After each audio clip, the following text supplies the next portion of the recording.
Hey y'all, Jen Hernandez, Loan with Jen. Why a big down payment might not get you a house. Stay tuned.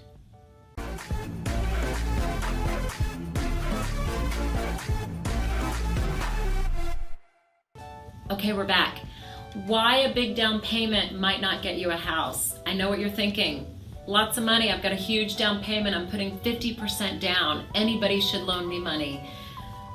Yes, potentially that's true. However, depending on what kind of loan you're trying to get, I'm just going to tell you the reality of how it is. So there are several different loans out there. The loans that I specialize in that are sold on the secondary market to Fannie Mae and Freddie Mac, that's what I'm going to talk about. There are asset-based loans. If you have a lot of money with a financial planner or with an institution, definitely check with them to see if you could do an asset-based loan. They might have different criteria. There's also local and regional banks that fill the void in some of these loans where they might allow your assets to be collateral. So not that it's impossible, but what I'm talking about are the 30-year fixed instruments that you see published everywhere online for super low rates. That's what I'm talking about today. So we're talking about why a big down payment might not get you the house. Again, we're talking about conventional loans today. So yes, assets help. Assets are great. There does come a point where assets, it's a diminishing value. We see that you've got the assets, we see that you have lots of reserves, that's fantastic, but we still have to develop a monthly income to repay the loan. So establishing what are your sources of recurring, dependable monthly income. Some of your income might be annual, so we would divide it by 12 or look at a tax return, retirement income and things like that.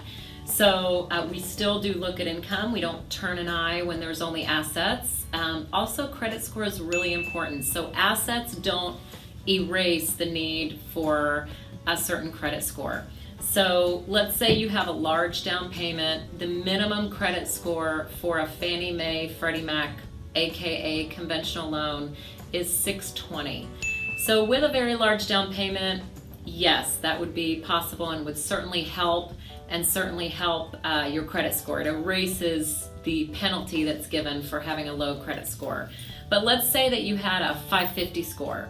The large down payment in this case is not going to erase the minimum requirement of 620 for these kinds of loans. Again, conventional loans are not the only loans out there. There's some private loans that definitely are possibly available, usually at higher interest rates.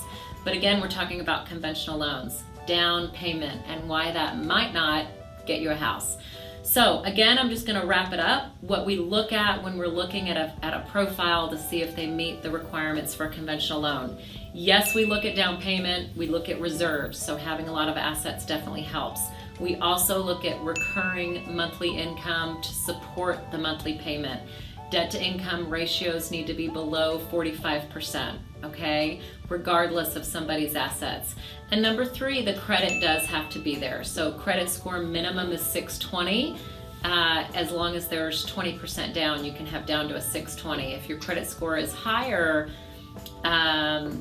if you're putting less than 20% down, you need to have at least a 680, okay, on credit for a conventional loan. Hope you found this useful. Talk to your local lender about seeing how you qualify. Talk to you soon.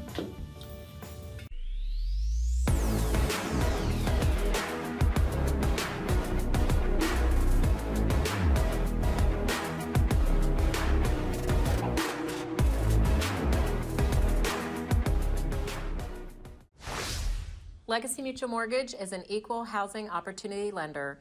The opinions expressed here do not reflect those of Legacy Mutual Mortgage.